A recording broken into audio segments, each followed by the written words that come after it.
कहना क्या चाहते हैं आप, मुझे ये बताएं जरा, खुल के बात तो करें। कहना क्या चाहते हैं? कटो सही तरह कटो।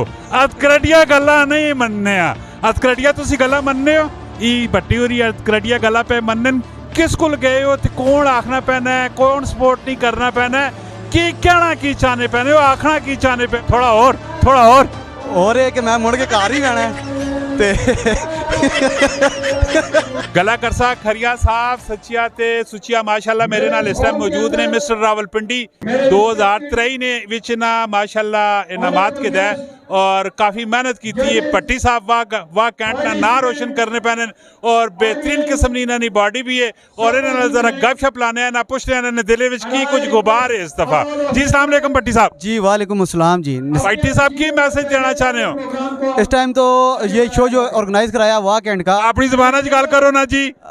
जी अपनी जबाना च गल करने आ। ये जो वाह कैंट च असा शो ऑर्गेनाइज कराया मिस्टर वाह कैंट ना ते आखने मतलब बच्चा मरो कराया ना जी। असी तो बन चुके जे बनना आ ते असी ना तकसा हुण खुश होने आ। बाकी सच्ची गल तो यही ने कि इन्हां बच्चों पिछे असा बहुत मुसीबत कट्टियां इन्हां इकट्ठा करने मारो। अच्छा इस मारो कि इन्होंने पिछे हथ रखने वाला मतलब बंदा कोई नहीं मिलना।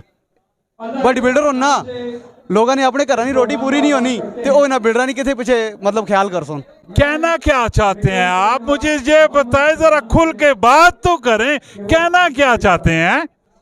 देखो जी आखना ये चाहने कि इन्होंने बच्चों में सपोर्ट करने मरो असा बहु दरवाजे खटकाने पैन तो फिर किधरे वहीं के काम चलना है। बाकी तुसा पता है मुल्की हालात जिन कारोबारी हालात जिन हर बंदा तंग है जिस को जुलने यार इवेंट कराना है बॉडी बिल्डिंग ना इवेंट कराना है वो अगो आखना जी मटे अपने हालात नहीं ठीक अपना रोना रोना है। कटो सही तरह कटो। अतकरडिया गला नहीं मनने आ। अतकरडिया तुसी गला मनने हो? ई भट्टी होरी अतकरडिया गला पे मनन किस कुल गए हो? ते कौन आखना पैना है, कौन सपोर्ट नहीं करना पैना है, की कहना की चाहने पैने हो, आखना की चाहने पैने हो? जरा अंदरला गुबार जरा कट के बाहर आनो तो सही ना पता तो लगे किसा तुसी अटैक करने पैने हो, किसा तुसी मैसेज देना चाहने पैने हो, की तुसा ने दिल विच कर दो गुबार है। देखो आखना तो असी ना सारे मतलब मैं सीधी खुल के गल करना मेरा प्रोग्राम तुसी चलासो नहीं फिर क्योंकि मैं जरा थोड़ा जा चंगा औखा जावा लेकिन कोड़ियां सच्चियां गल्लां करना लेकिन कोड़ियां करना ना। सियासियां कोल भी बहने वड्डियां कोल चौधरियां मलका खाना कोल भी बहने सारे कोल बहने लेकिन जिते गल आनी ना बच्चों सपोर्ट करने नहीं सारे हाथ जोड़ने ना आने नसा कोल ना हो इस कमे मारो।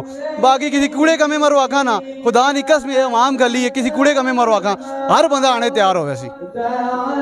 थोड़ा जा खोलें और जरा थोड़ा और है कि मैं मुड़ के घर ही जाना है ते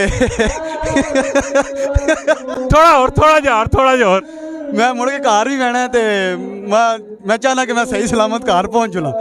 भट्टी साहब और माशाल्लाह जी बड़ा अच्छा इशू चाया हुए अगर ये असने माशरे ने माशाल्लाह नौजवान हूँ और इन्हें नौजवान किस सपोर्ट करना है साहिब इकतदार लोग सपोर्ट करना है ठीक है। असन जेडे सरबराह ठीक है उन्हें सपोर्ट करना है। अगर तुसी उबल वतने हो तुसी मुल्क नाल प्यार करने हो तो अगर तुसी साहिब हैसियत है तुसा कोल 4 टक्के अल्लाह ताला की तरफों मौजूद हों तो इन्होंने लड़कों में सपोर्ट करना है। गरीब घराणियां ने लड़के होने ने और जेडे अपनी जानियां नाल काफ़ी खर्चे करने पैने होने अपनी जानियां मारो काम पे करने होने असें ढिड्डां कट्टियां पियां होनियां असां कोल पैसे भी होने सारा कुछ होने असें इन्होंने लड़कों में सपोर्ट ना करने पैने होने ठीक है।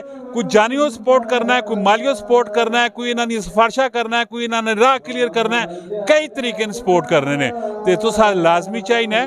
मैं हाथ जोड़ के तुसा भरावां अगे तुसा बजुर्गां अगे तुसा दोस्तां अगे तुसा यारां अगे रिक्वेस्ट करना वा इन्हां नौजवान लड़कों की सपोर्ट करनी चाहिए जो कि सारे मुल्क का सरमाया ने। इसी तरह माशाल्लाह इन्फॉर्मेटिव दिलचस्प किस्म दी वीडियो आनियां रहनियां तुसी लाइक करियो कमेंट करियो और इस वीडियो जितना हो सके ज़्यादा से ज़्यादा शेयर करना है। भट्टी साहब माशाल्लाह एक पॉजिटिव सोच ने मालकन और इन्हें बहुत अच्छा मैसेज देने की भरपूर कोशिश की डरने पैने लेकिन मैं गला विचों कढ़ा के दिया। मिलने नेक्स्ट वीडियो फी अमान अल्लाह। पाकिस्तान जिंदाबाद।